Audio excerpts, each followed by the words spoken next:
నమస్తే రమగారు. నమస్తే జయ. రమగారు, మనం రకరకాల కథలు చెప్పుకుంటూ ఉంటాం. మాతృభక్తని, పితృభక్తని, గురుభక్తని అట్లా. వీటికి సంబంధించి అసలేమన్నా కథలుంటాయండి? ఉన్నాయి. పితృభక్తి కథలు చెప్పుకోవచ్చు మనం. ఒక హుహు. కథ చెప్పొచ్చు ఎక్స్‌ట్రా. ఓకే. మనకు మామూలుగా తెలుసు రాముల వారి పితృభక్తి పరాయణుడు. అసలు తండ్రి మాట జవదాటకుండా జవదాటకుండా అడవికెళ్ళిపోయాడు. భీష్ముడు పితృభక్తి పరాయణుడు. ఆహా! మరి ఆయన పెళ్లి మానేసుకున్నాడు కదా తండ్రి కోసము. అవునా రమగారు? ఈ కథ నాకు తెలీదు రమగారు. అదేంటి భీష్ముడి కథ తెలీదని? అంటే డీటెయిల్డ్‌గా తెలీదు. ఈసారి చెప్దాం. ఒక లైన్ వరకు అంతవరకే తెలుసు గానీ, ఒక కథ రూపంలో చెప్పండి ఈసారి. చెప్తాం. భీష్ముడి సంగతి చెప్పాల్సిందే. అవును. అయితే అలాంటి భీష్ముడిలాగా నాకు రాజ్యం వద్దు అని వదిలిపెట్టుకునే వాళ్ళు మనకి మన ఈ కాలంలో కూడా ఉన్నారట. ఓకే. ఇది 14వ శతాబ్దంలో మేవాడ్ సంస్థానానికి లఘుసింహ అతని పేరు. లఘు మహారాజు. LAGHU రఘు కాదు లఘు. లఘు. లఘుసింహుడు అని ఒక రాజుగారు ఉండేవాడు. ఈ రాజుకి 2 కుమారులు ఉన్నాడు. చండసింహుడు, రఘునాథ సింహుడు, 2 కుమారులు. ఈ కుమారులు కలిగి కొంచెం ఆయన నడి వయసుకు వచ్చిన తర్వాత ఒకసారి ఏమైందట, ఆయనకి పిల్లలంటే చాలా ఇష్టం. అబ్బాయిలు చాలా బుద్ధిమంతులు వాళ్ళు. రఘునాథు చాలా కామ్గా కూడా ఉండేవాడు. చండసింహుడు కొంచెం గట్టివాడు, కానీ తండ్రితో అమిత ప్రీతిగా ఉండేవాడు. తల్లి గతించింది. అయితే వీళ్ళకి కొంత దూరంలో ఉన్నటువంటి మార్వాడ్ అనే ఒక ప్రాంతం నుంచి రాజుగారి రాజప్రతినిధి వచ్చి, వార్తాహరుడు లేదా ఇలా రాజప్రతినిధిలాగా ఒక ఆయన వచ్చాడు. వచ్చి ఏం చేశాడు, ఈ మన లఘు మహారాజు సభలోకి వచ్చి మామూలుగా పలకరింపుకి వచ్చి ఒక కొబ్బరికాయని రాజుగారి పాదాల దగ్గర పెట్టాడు. ఆ రోజుల్లో పద్ధతి ఏంటంటే, ఈ మార్వాడు ఆ ప్రాంతాల్లో తమ పిల్లని ఎవరికైనా ఇవ్వదలుచుకుంటే వాళ్ళ పాదాల చెంత కొబ్బరికాయ పెట్టడం, నీకు కన్యాదానం చేస్తాము అని చెప్పటం అప్పటి పద్ధతి. మార్వాడు రాజు రణమల్లు, ఆ రణమల్లుకి హంసాదేవని అత్యద్భుత సౌందర్యవతి అని ఒక కూతురుంది. ఆ పిల్లని ఈయనకి ఇస్తామని కొబ్బరికాయ పెట్టారు. ఈయన పేరేంటి, మన లఘుసింహుడు, ఈ లఘు మహారాజు, ఆయన ఆశ్చర్యపోయాడు. ఎప్పటి నుంచో ఆ పిల్ల చాలా సౌందర్యవతిని వింటున్నాడు. కానీ నడివయసు వాడిని నాకెందుకు ఇస్తారు వాళ్ళ పిల్లని అని అనుకున్నాడు. ఈ కొబ్బరికాయ పెట్టేసరికల్లా ఏమంటున్నాడు, పిల్లని తనకి ఇవ్వడానికి వాళ్ళు సిద్ధపడ్డారు అని చెప్పి, అలాగే మాకేం అభ్యంతరం లేదని వార్తాహరుడికి చెప్పి శుభలేఖ వస్తుందని చూస్తున్నాడు. ఈ హంసాదేవిని నాకు ఇవ్వబోతున్నారని చెప్పాడు అందరికి. దేశంలో రాజుగారు మళ్ళీ వివాహితుడు అవుతున్నాడని చెప్పుకున్నారు. కొద్ది రోజులకి రణమల్లు గారు ఆ మార్వారి నుంచి కాగితం పంపించాడు. మేము హంసని ఇవ్వదలుచుకుంది చండసింహుడికి, నీ కాదు. మా వార్తాహరుడు చేసిన పొరపాటు వల్ల చండసింహుడి పాదాల దగ్గర పెట్టవలసిన కొబ్బరికాయ పెద్ద రాకుమారుడి దగ్గర పెట్టాల్సింది రాజుగారి దగ్గర పెట్టాడు. మా ఉద్దేశం మాత్రం మేము చండసింహుడికే ఇస్తాం పిల్లని.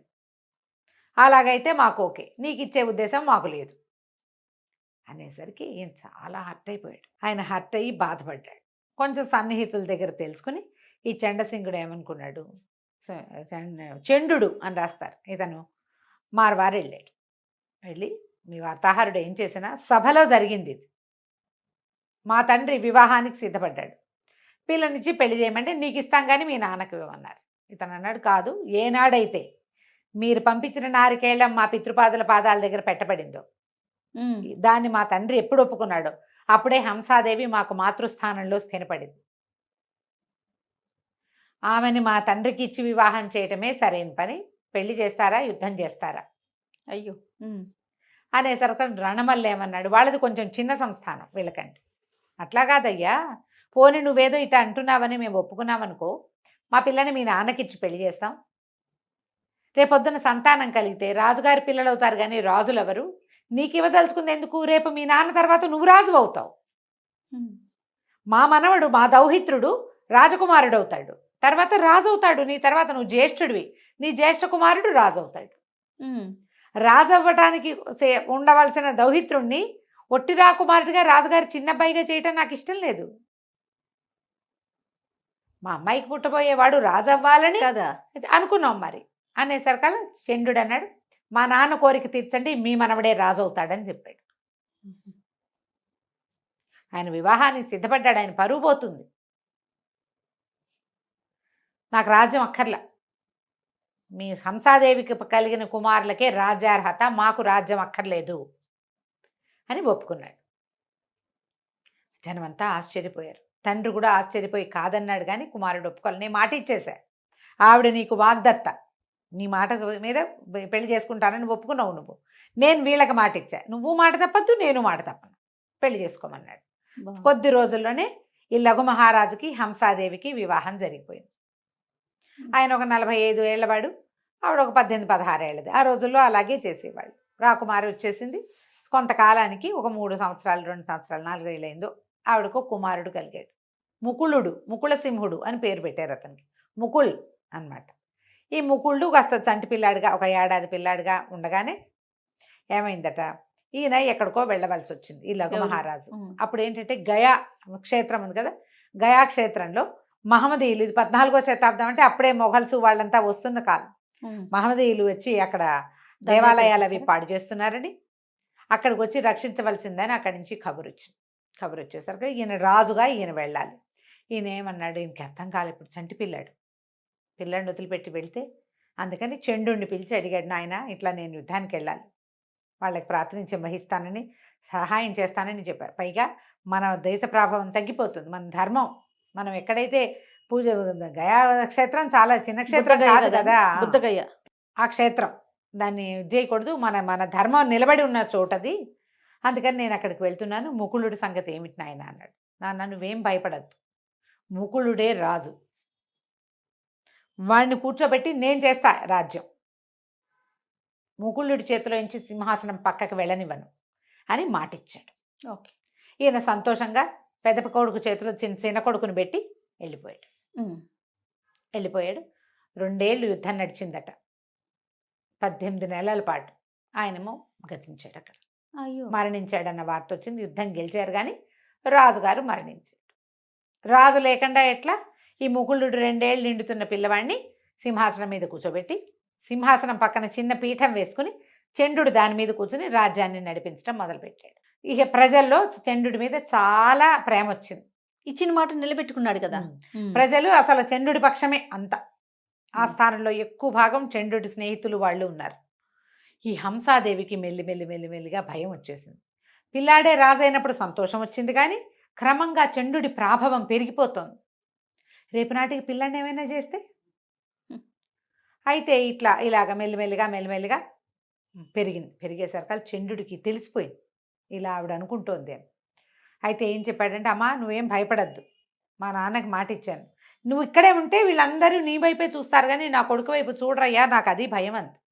సరే నేను ఇక్కడి నుంచి వెళ్ళిపోతాను, వేరే ప్రాంతానికి వెళ్ళి స్థిరపడతాను, నా సొంత ప్రపంచం ఏదో నేను నిర్మించుకుంటాను, పిల్లాన్ని జాగ్రత్తగా చూసుకోమని చెప్పి తమ్ముడైన రఘునాథుడు అతను మెతకవాడు, ఆ రఘునాథుడిని మాత్రం ఇక్కడ ఉంచి తన స్నేహితులు తన పరివారంతో ఎవరైతే తనని ఫాలో చేయదలుచుకుంటారో వీళ్ళతో కలిసి వేరే ప్రాంతానికి వెళ్ళిపోయాడు.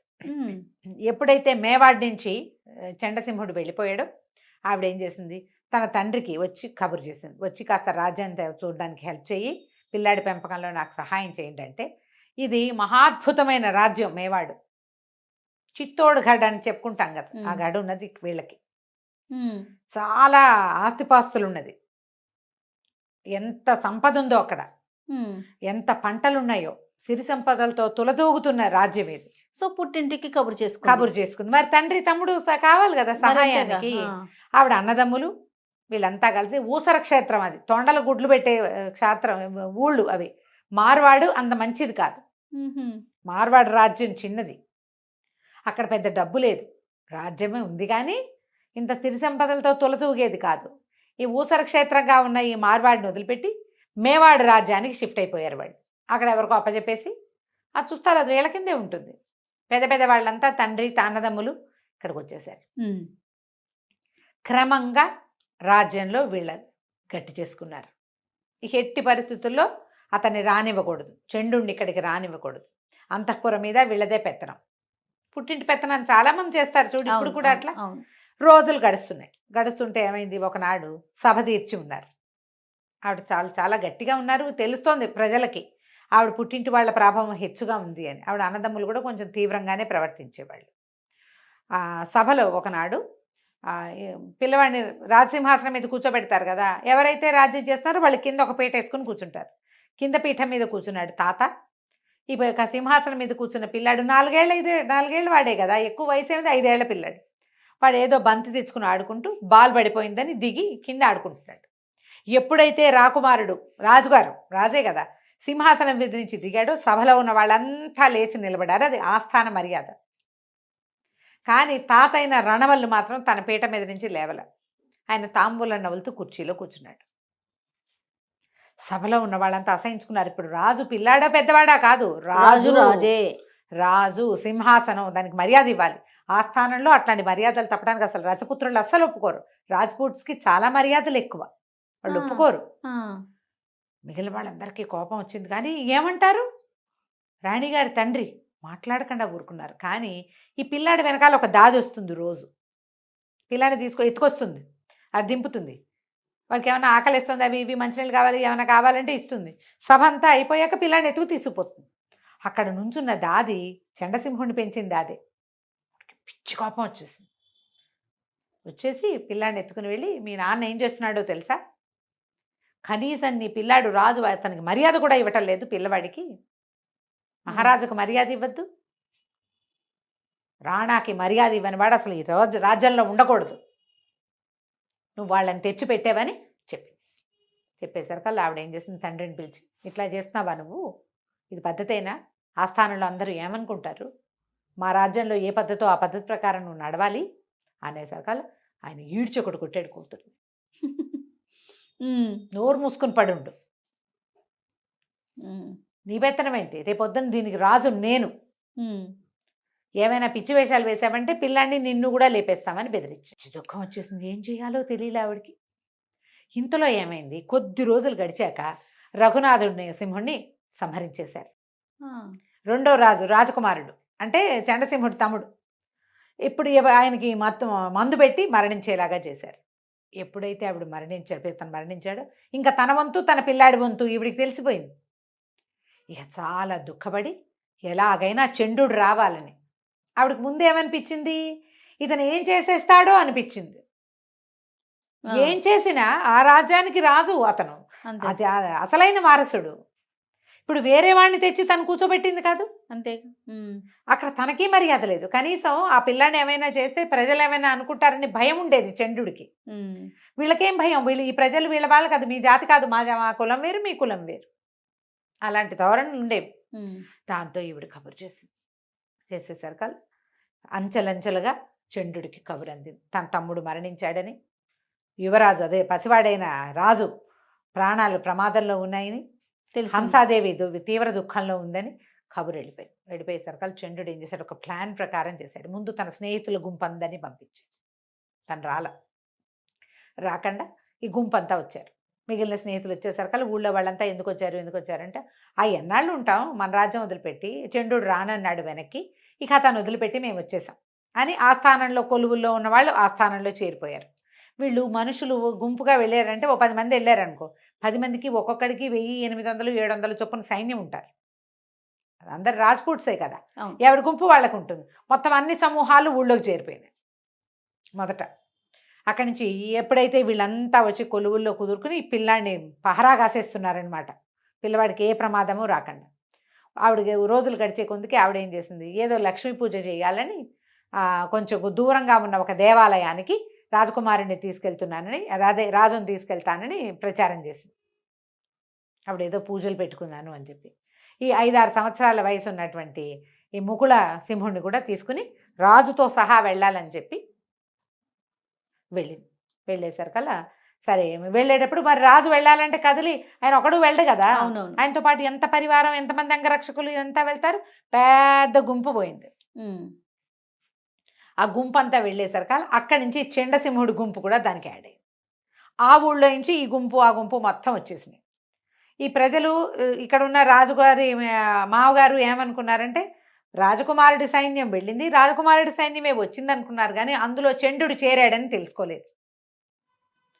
లోపలికి రావటం ఏమిటి, అంతకుముందు కొంతమంది సైన్యం ఎక్కడున్నారు కదా, మార్వాడి నుంచి వచ్చిన వాళ్ళందరినీ తొలగించేశారు 3 రోజుల్లో, తమ సైన్యమే. అక్కడి నుంచి వెంటనే యుద్ధభేరి మోగించి మార్వాడి సైన్యం మొత్తాన్ని తొలగించేశారు. రణమల్లుని కూడా సంహరించారు. ఎప్పుడైతే రణమల్లుని సంహరించారో, అంటే రాజుగారి తాతని మాతామహుడిని సంహరించారు. జోడా అని ఒక కుమారుడు ఉన్నాడు, జోడా సింహుడు అతని పేరు, రణమల్లుకి. అతను కాస్త పారిపోయాడు. సింహుడు కాదు, జోడా మల్లు, రణమల్లు కుమారుడు జోడా మల్లు కొంతమంది స్నేహితులతో కలిసి మార్వాడి పారిపోయాడు. ఇందులో అంతర్గత యుద్ధాలు అనుకో, ఒక చిన్న సమూహం సరిపోతుంది. ఇప్పుడు మార్వాడి మీదకి వెళ్ళాలంటే పెద్ద సమూహం కావాలి కదా. కానీ చంద్రుడు తన స్నేహితులతో కలిసి మార్వాడి మీద దండెత్తాడు. దండెత్తి అక్కడికి వెళ్ళిపోయిన జోడామల్లుని సంహరించి అతని స్నేహితులందరినీ చేసి మార్వాడిని కూడా మేవాడిలో కలిపేశాడు. మాతామహుల రాజ్యానికి తండ్రి రాజ్యానికి కూడా ముకులుడే రాజుగా ఉన్నాడు. ఇతను లేడు, చంద్రుడు రాజు అవల. తన ఇచ్చిన మాట ప్రకారము చంద్రుడు రాజు కాలేదు. చంద్రుడి కుమారులు కూడా, అతని మనవలు సహాయం చేసినట్టుగా చెప్పరు, కొంచెం చంద్రుడి కుమారులు కూడా తమ కంటే కొంచెం మాత్రమే పెద్దవాడైన తమ బాబాయిని రాజుగా ఒప్పుకొని ఎంతో కాలం రాజ్యం చేశారట. ఇదేంటంటే పురాతన గాథల్లో మనం వింటాం పితృభక్తి ఇట్లా. తర్వాత కాలంలో ఈ 14వ శతాబ్దం 18వ శతాబ్దాల్లో వినలేం కదా. ఇది ఒక ప్రత్యేకమైన గాథ, ఈ పితృభక్తి గాథ. బాగుంది రమ్మ గారు. నమస్తే. నమస్తే.